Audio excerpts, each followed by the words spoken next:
দেখতে দেখতে বয়সটা 60-এর গণ্ডি পার হলো। সুদীর্ঘ এক জীবন নানা সময় নানা ভাঙা গড়ার ভিতর দিয়ে গেছে। সবচেয়ে কষ্টের দিন যেটা মনে পড়ে তা হলো আমার স্ত্রীর মৃত্যুদিন। ও চলে যাওয়ার পরে লোপাকে কিভাবে যে একা হাতে বড় করেছি তা একমাত্র আমি আর আমার সৃষ্টিকর্তা ছাড়া আর কেউ জানে না। আজ বছরের শেষ রাত, বাসার ছাদে একা একা বসে পুরনো দিনের এসব কথা ভাবছি। ঠিক তখনই লোপার হাতের ছোঁয়া এসে আমার কাঁধে পড়ল। একা একা কি করছো বাবা? আমি তোমার জন্য নিচে সেই কখন থেকে অপেক্ষা করছি। প্রতি বছরের শেষ রাতে আমি এমন করে একা কিছুক্ষণ সময় কাটাই। তুই তো সবই জানিস মা, তারপরেও জিজ্ঞেস করার কারণ কি? আমি জানি, কিন্তু বাবা এই সময়টায় তোমার মন আরো বেশি খারাপ হয়। আমি বুঝতে পারি। আমি চাই তুমি যেন কখনো মন খারাপ না করো। আমার বয়স হয়েছে লোপা, আমার মন খারাপ হওয়া না হওয়ায় এখন আর কিছুই আসে যায় না মা। তুই সব সময় হাসি খুশি থাকবি, এটাই আমার চাওয়া। এসব কথা রাখো তো বাবা, তোমার জন্য একটা সারপ্রাইজ আছে। আজকে তোমার জন্মদিন উপলক্ষে এই সারপ্রাইজ বলতে পারো। এই বয়সে আবার সারপ্রাইজ নিতে হবে? বল তাহলে কি সারপ্রাইজ? এখানে বসে হবে না বাবা, আমি তো নিচে গিয়ে বলতে চাচ্ছিলাম। না মা, আমি আরো কিছুক্ষণ এখানে থাকবো, তুই এখানে বসেই বল। বাবা, আমি হাত খরচ থেকে কিছু কিছু করে টাকা বাঁচিয়ে বেশ অনেক টাকা জমিয়েছি। আমি চাচ্ছি আগামীকাল আমরা দুজনে দরদপুর যাব। এই ট্যুরের সব খরচ আমি দেব। আচ্ছা বুঝলাম, কিন্তু এই দরদপুর তো পাহাড়ি এলাকা, এত ধকল সহ্য করে যেতে পারবো? এই বয়সে গিয়ে ভালোভাবে ফিরে আসতে পারবো বলে তো মনে হয় না। বাবা, এমন কিন্তু কথা ছিল না। আমি কিন্তু খুব রাগ করব বাবা, তোমার সাথে কথাই বলবো না। আচ্ছা বাবা, আচ্ছা, এত রাগ করতে হবে না, সবকিছু রেডি করে ফেলো, কাল সকালে আমরা বের হচ্ছি। লোপার মুখে এত সুন্দর একটা হাসি দেখলাম যে আমার মন খারাপগুলো সব এক লহমায় দূর হয়ে গেল। খুশিতে ছুটে নিচে চলে গেল মেয়েটা। আমি আরো কিছুক্ষণ অন্ধকারের দিকে অপলক দৃষ্টিতে তাকিয়ে রইলাম।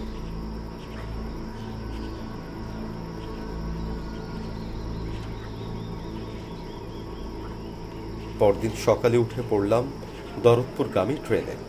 একটা কামরা ঠিক করলাম দুজনের জন্য।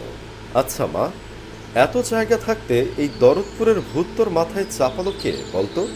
ভূত কি কাউকে চাপিয়ে দিতে হয় বাবা? এটা এমনি এমনি চেপে বসে। ইউটিউব ঘেটে দেখলাম বাজেটের ভিতর এটাই বেস্ট জায়গা, তাই আর পিছপা হলাম না। ট্রেন থেকে বিকেলে দরদপুর স্টেশনে নামলাম। সেখানে নেমে আরেক বিপদ, একটা গাড়িও নেই কোথাও। লোকমুখে শুনতে পেলাম এখন অফ সিজন হওয়ায় ট্যুরিস্ট বহনকারী বেশিরভাগ গাড়িওয়ালারাই অন্য কাজে চলে গেছে। এখন কি করি বলতো লোপা? দূরের পথ, সন্ধ্যা নামার আগে গাড়ি না পেলে তো বিপদে পড়ে যাব। সেটাই তো, এমন করে গাড়ির আকাল পড়বে বুঝতে পারিনি। আচ্ছা বাবা, আমরা না হয় একটু সামনে এগিয়ে দেখি কোনো গাড়ি পাওয়া যায় কিনা। আমরা সামনে এগিয়ে গেলাম, কিন্তু ঠিক তখনই পিছন থেকে একটা লোক আমাদের ডাক দিয়ে থামালো। শুনুন মশাই, যার তার গাড়িতে উঠবেন না যেন, যার তার জিনিস নেবেন না, আর যার তার ডাকে বের হবেন না, তা না হলে কিন্তু। কথাগুলো বলেই লোকটা আমাদের সামনে থেকে চলে গেল। লোকটা একটু পাগল কিসিমের, সারা গায়ে ধুলা মাখা, মাথার চুল উস্কো খুস্কো। আমরা আর ওর কথায় কোনো কেয়ার না করে ব্যস্ত পায়ে হেঁটে এগিয়ে গেলাম। বাবা দেখো, ওই মনে হচ্ছে একটা গাড়ি, পাশে আবার একটা লোক দাঁড়িয়ে আছে। হ্যাঁ, কিন্তু ওই লোকটা বলল যার তার গাড়িতে যেন না উঠি। তুমি এখন ওই পাগলের কথা মাথায় রেখেছো?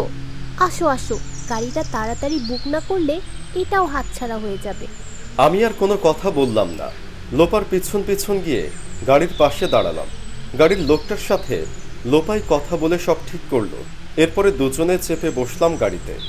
গাড়িওয়ালার মুখটা একটু অদ্ভুত, চুল দাড়ি লম্বা, মুখ জুড়ে একটা গুরু গম্ভীর ভাব। পাহাড়ের উঁচু নিচু রাস্তা দিয়ে একে বেঁকে গাড়ি ছুটতে লাগলো। রাস্তার দুই পাশে ল্যাম্পপোস্টের উজ্জ্বল আলো ছাড়া আর কিছুই চোখে পড়ল না। আমি অনলাইনে হোটেল বুকিং করে রেখেছি, গাড়ি একেবারে হোটেলের বাইরে থামবে। আমাদের আর কোনো সমস্যায় পড়তে হবে না বাবা। যাক, এটা ভালো করেছিস। এমনিতেও তো রাত হয়ে গেছে, তার উপরে অচেনা জায়গা। এখন ভালোই ভালোই গিয়ে উঠতে পারলে হলো। প্রায় আধা ঘন্টা একে বেঁকে ছোটার পরে গাড়িটা হোটেলে পৌঁছালো। ভাড়া চুকিয়ে গাড়ি বিদায় করা হলো। সামনে তাকাতেই একটু মনক্ষুণ্ণ হলাম। যাকে ভেবেছিলাম বড় হোটেল, সেটা আসলে একটা ঝুপড়ি ঘরের মতো। সন্ধিয়ে ছাওয়া ৮-১০টা ঘরের সারি। আমাদের দেখে একটা বেটে খাটো লোক এগিয়ে আসে। বাবু, আসুন আসুন, আমি আপনাদের লাগেজগুলো নিয়ে আসছি। আসুন ম্যাডাম। আমরা সত্তর পিছন পিছন এসে একটা ঝুপড়ি ঘরের ভিতরে ঢুকলাম। বাইরে থেকে যতটা খারাপ ভেবেছি, ভিতরটা ততটা খারাপ না। বেশ পরিপাটি বিছানা চাদর, পরিষ্কার পরিচ্ছন্ন ফ্লোর, ওয়াশরুম। লাগেজগুলো রুমে রেখে সত্য বলল, এখন অফ সিজন তো, তাই লোকজন নেই। আপনাদের খাবার আমি একটু পরে রুমে দিয়ে যাচ্ছি। আর হ্যাঁ, কিছু মনে না করলে এই আংটি দুটো দুজনে পরে নিবেন, কেমন? আসলে এই জায়গাটা খুব একটা বেশি ভালো না তো, তার জন্যই। কি বলছেন এসব? আমরা শহর থেকে এসেছি, এখন আপনাদের এসব কুসংস্কার বিশ্বাস করতে হবে নাকি? আহা, এমন করছিস কেন মা? আচ্ছা দাও, আমাকে দাও। তুমি তাড়াতাড়ি গিয়ে খাবারটা নিয়ে আসো, আমরা খুবই ক্লান্ত। কিছুক্ষণ পরে সত্য এসে খাবার দিয়ে গেল। খাওয়া দাওয়া শেষ করে শুতে যাওয়ার আগে সত্যর বলা আরেকটা কথা মনে পড়ল। আমরা যেন কারো ডাকে বাইরে না যাই। দরকার পড়লে সত্য এসে দরজায় টোকা দিবে। খাবার দিয়ে যাওয়ার সময় সত্য যে কথাগুলো বলল, তার সাথে কিন্তু স্টেশনের ওই লোকটার কথার হুবহু মিল আছে লোপা। তোর কি কোনো সন্দেহ হচ্ছে না? না বাবা, এসব অন্ধবিশ্বাস আমার মনে কখনো জায়গা পাবে না। তুমিও এসব না ভেবে ঘুমিয়ে পড়ো, কাল আবার সকাল সকাল উঠতে হবে। আচ্ছা লোপা, ঘুমানোর আগে এই আংটিটা হাতে পরে নে। লোকটা দিয়েছে যখন, তখন তো না করা যায় না। বাবা, তুমি আবারও এসব নিয়ে পড়েছো? আচ্ছা, তোমার ভয় লাগলে তুমি পড়ো, আমি কিছু বলবো না, কিন্তু প্লিজ আমাকে জোর করো না। বুঝলাম লোপাকে আর চোরাচুরি করে লাভ নেই। আমি আংটিটা পরে শুয়ে পড়ি, আর কিছুক্ষণের ভেতরেই ঘুমের অতল গহ্বরে তলিয়ে যায়। রাত তখন কয়টা তা ঠিক জানি না। একটা ঠুকঠাক শব্দে আমার ঘুম ভেঙে যায়। তাকিয়ে দেখি পাশে লোপা নেই। লোপা, লোপা মা, কোথায় গিয়েছিস লোপা? লোপা! পুরো ঘর ওয়াশরুম খোঁজ করলাম, কিন্তু লোপা কোথাও নেই। আমি বুঝতে পারলাম কিছু একটা খারাপ হয়েছে। ওদিকে সেই ঠুকঠুক শব্দটা এখনো শোনা যাচ্ছে। সেই শব্দ অনুসরণ করে আমি বেরিয়ে গেলাম। বাইরে তখন ঘুটঘুটে অন্ধকার। উঠান মতো জায়গাটায় একটা মাত্র ল্যাম্পপোস্ট। সেখান থেকে কিছুটা দূরে ওই শব্দটার উৎপত্তি স্থল। এত রাতে ওখানে শব্দ করে কে? লোপা কি ওখানে আছে? সত্যকেও কোথাও দেখতে পাচ্ছি না। না, আমাকে যা করার করতে হবে। লোপাকে এমন করে একা ছাড়তে পারি না। একটু একটু করে হেঁটে এগিয়ে গেলাম ওই জমাট বাঁধা অন্ধকারের দিকে। যখন ওই ল্যাম্পপোস্ট থেকে বেশ খানিক দূরে চলে এলাম, তখন আবছা আলোতে চোখে পড়ল ঘন ঝোপঝাড়। আর সেই ঝোপঝাড়ের ভিতরে প্রেতের মতো নড়ছে একটা লোক। তার মুখের দিকে তাকাতেই আমি চমকে উঠি। একে, এ তো সেই লোক যার গাড়িতে করে আমরা এই হোটেলে এসে উঠেছিলাম। লোপা? হ্যাঁ লোপা, আমার লোপা মা। চোখের দৃষ্টি চলে গেল ওই লোকটার ঠিক পাশেই। সেখানে একটা গাছের সাথে হেলান দিয়ে রাখা হয়েছে লোপাকে। দেখে মনে হচ্ছে অচেতন হয়ে আছে লোপা। এখন আমি কি করি? কিভাবে বাঁচাবো ওকে? আমি কি ওই লোকটার কাছে যাব? কি চাই ও? লোপাকে কেন আটকে রেখেছে? আমাকে জানতেই হবে, মেয়েকে আমাকে বাঁচাতেই হবে। আমি পা ফেলতে যাব, ঠিক সেই মুহূর্তে চমকে উঠি। তাকিয়ে দেখলাম লোকটার পিছন থেকে একে একে জেগে উঠছে অগণিত নরকঙ্কাল। তাদের হাড়ের অবয়বগুলো এক এক করে এগিয়ে আসছে আমার লোপার দিকে। আয় আয় তোরা সব, আজ সবার তৃষ্ণা মেটাবো আমি। আয় সবাই। কথাগুলো বলার সাথে সাথে যেন কোনো এক অদৃশ্য শক্তি ভর করল সবকটা নরকঙ্কালের ভিতরে। তারা বিকট তাণ্ডব করতে লাগলো। লাফালাফি, চিৎকার, গড়াগড়ি আর এক বুনো উল্লাসে যেন সবাই মেতে উঠল। আমি ছোপের আড়ালে বসে বসে ঠক ঠক করে কাঁপতে থাকি। বাবা, বাবা কোথায়? বাবা, আমাকে বাঁচাও, আমাকে নিয়ে যাও, আমাকে বাঁচাও বাবা। মুহূর্তে কথাগুলো যেন আমার কানে শেলের মতো বিঁধে গেল।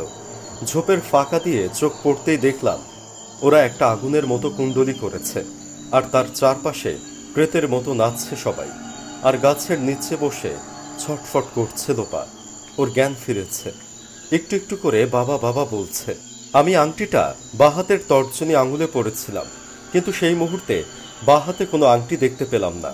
আমার বুকটা এক অপরিসীম ভয়ে ধক করে উঠল। আমি তো নিজের হাতে আংটিটা পরেছিলাম, তাহলে কোথায় গেল? আংটি কোথায়? ঠিক তখনই আমার হাত চলে গেল বা পকেটে।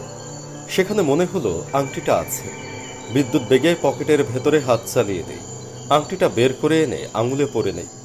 ঠিক সেই মুহূর্তে ঝোপঝাড় আর ঘন বনবনানি কেঁপে উঠল ভীষণ এক ঝড়ে। একের পর এক বাতাসের দানবীয় ছাপটায় গাছপালা লুটিয়ে পড়তে লাগলো, আর সেই বাতাসে লোপার পাশে থাকা আগুনের কুণ্ডলিটা নিভে গেল। সেই সাথে ওই প্রেতের মতো নরকঙ্কাল আর ওই লোকটা ভোগবাজির মতো ভ্যানিশ হয়ে গেল। আমি এক ছুটে গিয়ে লোপাকে জড়িয়ে ধরে অজ্ঞান হয়ে গেলাম। আমি তো আপনাদের গত রাতেই বলেছিলাম এই জায়গাটা বেশি ভালো না। এমনকি আমি তো ওই আংটিগুলো দিয়ে গেলাম, কিন্তু আপনারা তো কুসংস্কার বলে উড়িয়ে দিলেন। তোর কি কিছুই মনে পড়ছে না লোপা? আমি যে কিভাবে তোকে বাঁচিয়েছি তা কেবলমাত্র আমি জানি। কিন্তু আমি তো গত রাতে ওই আংটি পরে ঘুমিয়েছিলাম, তাহলে আংটিটা হাতের আঙুলে পেলাম না কেন? আসলে বাবা, গত রাতে তুমি ঘুমিয়ে পড়ার পরে আমি তোমার আঙ্গুল থেকে আংটিটা খুলে তোমার পকেটে রেখে দেই। আমাকে ক্ষমা করে দাও বাবা, আমি বুঝতে পারিনি যে এমন কিছু হয়ে যাবে। ভাগ্যিস আংটিটা আঙুল থেকে খুলে আমার পকেটে রেখেছিলি, না হলে যে এতক্ষণে কি হয়ে যেত। কিন্তু তুমি যাদের কথা বলছো, কারা ছিল তারা? কেন আমাকে বন্দি করেছিল? দেখুন ম্যাডাম, এখানে প্রতি বছর অনেক লোক আসে। সত্যি বলতে প্রতি বছর অনেক লোক মারাও যায়। সামনের পাহাড়টা অনেক খাড়া, অতি উৎসাহী মানুষেরা সেটা জয় করতে যায়। আর যেখান থেকে যারা পড়ে মারা যায় তাদের অতৃপ্ত আত্মা এখানে ঘুরে বেড়ায়। এখন কোন আত্মা কি চায় তা তো আমাদের পক্ষে বলা সম্ভব না। কাল রাতে যে লোকটাকে দেখেছি, আমরা তো তার গাড়িতে করে এই হোটেলে এসেছি। সেই চুল, সেই লম্বা দাড়ি। তার মানে তো ওই আত্মা আপনাদের সেই ট্রেন স্টেশন থেকেই ফলো করে আসছে, আর আপনাদের এই এখানে নিয়ে এসেছে। আর নিয়ে আসার কারণ হলো নিজের কাজে ব্যবহার করা। স্টেশনে একটা লোক আমাদের সতর্ক করেছিল, কিন্তু ওর কথা শুনলাম না আমরা। এবার থেকে একটু সাবধানে থাকবেন। অন্তত এখানে যে কয়টা দিন থাকবেন আমাদের কথা মতো চলবেন।